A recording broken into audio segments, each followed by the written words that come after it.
Nous ouvrons déjà la 6e case de notre calendrier de l'Avent consacré à notre maison en tissu. Nous allons aujourd'hui terminer les fixations de notre maison. Hier, nous avons fait les bonbons. Aujourd'hui, nous allons faire les sucres d'orge. Alors, la pâte de mes sucres d'orge est un petit peu longue sur mon gabarit puisque nous viendrons les insérer ici à l'intérieur de notre couture de montage final. Donc, j'ai dû rajouter un petit peu de longueur à ma pâte de sucre d'orge. Comme pour les bonbons, j'utilise donc mon gabarit en carton que je vais venir positionner sur mon tissu pour reporter le motif plusieurs fois. Je reprends ma feutrine. Aujourd'hui, je vais utiliser un ruban de velours qui est plus épais que celui d'hier et qui va me permettre de donner plus de tenue aussi à mon sucre d'orge qui est quand même assez fin dans sa forme. Je viens regarder quelle hauteur de feutrine il me sera utile pour couper mes morceaux, pour ne pas gaspiller de ruban. Je viens recouper ma bande et puis je vais venir coudre mes rubans de façon oblique et régulière pour créer mon tissu à relief.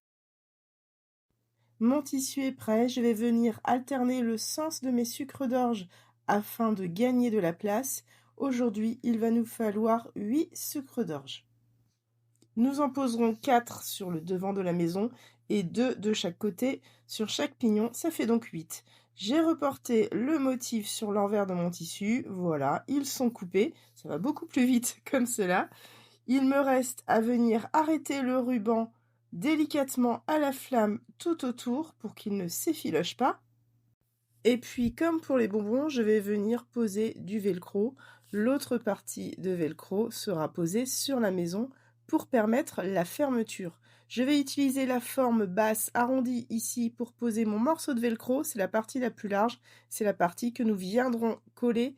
Et je viens donc appliquer au dos le premier côté dans la partie ici large. Dans ce sens-là, ce sera mieux avec la largeur de mon velcro pour prendre le plus possible sur un morceau. Toujours pareil, s'il est autocollant chez vous, c'est facile pour la pose, mais il vous faudra de toute façon les coudre pour solidifier le montage.